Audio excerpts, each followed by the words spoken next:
Diyos iyo an kaguranglan, kagibonin langit asin daga.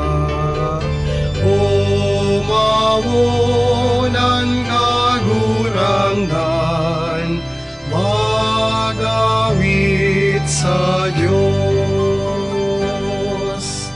Pagsambahon, pasalamatan, kahit tungon yan magkagurang